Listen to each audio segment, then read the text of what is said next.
Olá, letrados, tudo bem? Estamos novamente aqui para a aula mais gostosa da semana, que é a aula de língua portuguesa. Meu nome é Cairo Mendes e hoje nós vamos voltar àquele assunto que nós vimos na aula passada, que é a aula de funções da linguagem, tá bom? Vamos para o slide?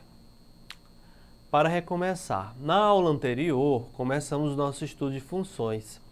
Nela compreendemos três funções, seus usos, os gêneros em onde elas mais aparecem, os elementos da comunicação correlacionados a citar. Função referencial ou denotativa, emotiva ou expressiva e função fática. Os elementos da comunicação que eu citava estão nessa tabela abaixo. Do lado direito, vocês vão ver os elementos da comunicação e as funções da linguagem. Na semana passada, nós vimos a função emotiva, que tem como foco o emissor, a função poética, que tem como foco a mensagem, e a fática a gente vai ver nessa aula, desculpa. E a referencial, que tem como foco o contexto. Nessa aula, nós vamos ver a fática, a metalinguística e a apelativa. Função fática ou de contato. Sabe aquela brincadeira do telefone sem fio que a gente fazia dentro de sala ou com os amigos? Aquilo é função fática.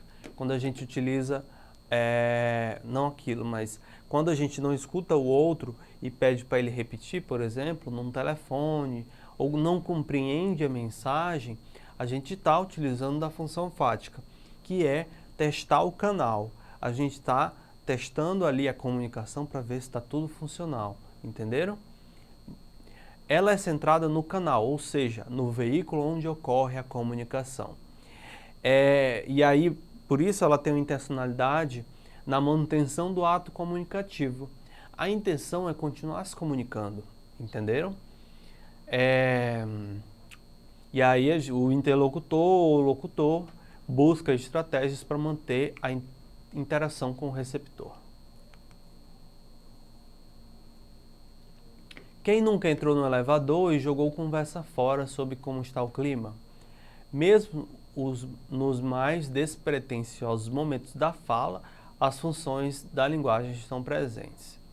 Ao desejar bom dia, ou mesmo quando o professor entra na sala, pergunta entendeu? Quando o professor em sala pergunta entendeu? Percebemos o desejo de que a comunicação siga seu curso. Do alô ao tchau, do bom dia ao boa noite, vemos que o ser humano é realmente o ser que fala e que nossos laços sociais fortalecem-se diante da necessidade de nos comunicarmos. Aqui nessa tirinha temos o ex-presidente dos Estados Unidos falando ao telefone dizendo "Yes, we can". E aí do outro lado temos o ex-presidente Lula falando também no telefone com o ex-presidente dos Estados Unidos, "We can". Essa atividade, essa ação comunicativa, essa fala do Lula é uma fala que utiliza da função fática. Já a função conativa ou apelativa, ela não tem um foco no canal, mas sim no emissor, no interlocutor, isso. Naquela pessoa com quem a gente está se comunicando. O objetivo é convencer ela. No receptor, no caso, não é emissor não. O objetivo é convencer essa pessoa, é fazer com que essa pessoa faça algo que nós desejamos. Por isso ela utiliza muito da argumentação. E é também a linguagem utilizada pela publicidade, aquela que está em todos os aplicativos e na TV. Com a intencionalidade de persuadir e convencer, vemos estruturalmente a presença de verbos no modo imperativo, os quais têm a intenção de indicar a forma como o outro deve agir, ou seja, eles querem te obrigar a comprar tudo.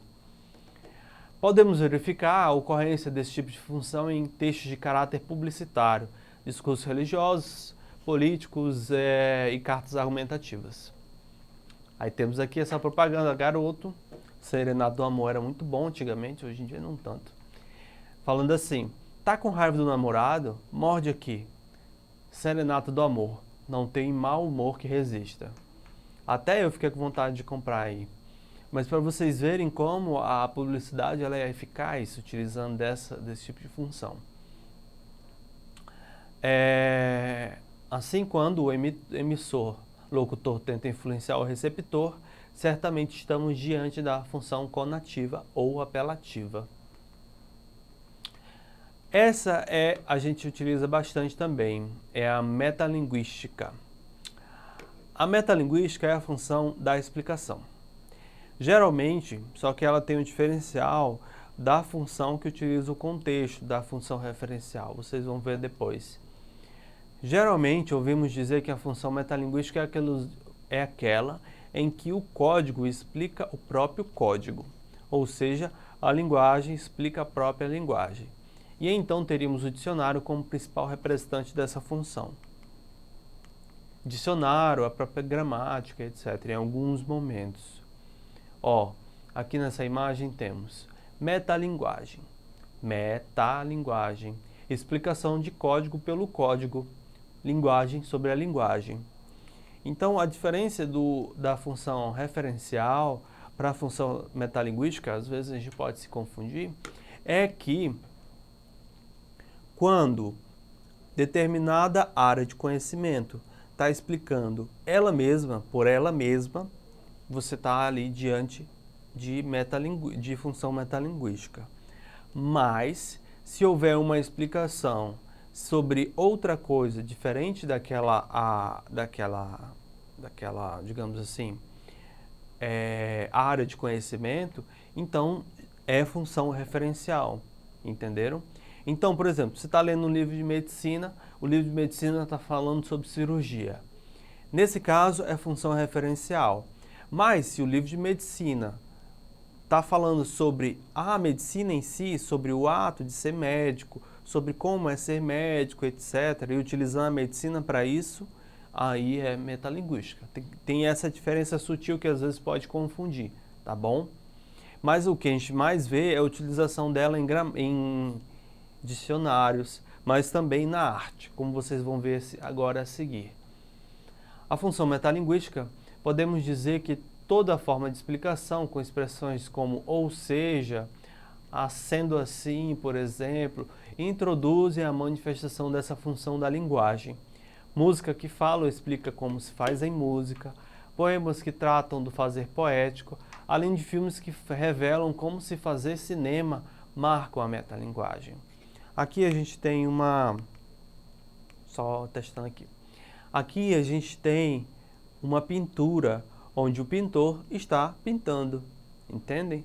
Então essa pintura, ela utiliza da metalinguagem, como vocês podem ver. Se a gente estivesse vendo um vídeo onde um músico ensina como fazer música, utilizando da música para ensinar como fazer música, uma canção sobre como fazer música, aí também temos metalinguagem. E assim por diante, entendem? Então, vamos fazer uns exercícios para tentar fixar? Exercitando. Com qual elemento da comunicação está relacionada a função apelativa da linguagem? Código, canal, mensagem ou receptor? Vocês lembram que eu estava falando da função apelativa, que é aquela função que ela busca convencer uma pessoa. O emissor, no caso, a pessoa que está falando, o locutor, ele busca convencer o receptor, o interlocutor. Então, a gente volta aqui para o slide e pensa, com qual elemento da comunicação está relacionada a função apelativa? O código é a função fática, que você está testando no canal. Alô, tudo bem? Está me ouvindo? Então, não é. O código, na verdade, é a metalinguística, no caso.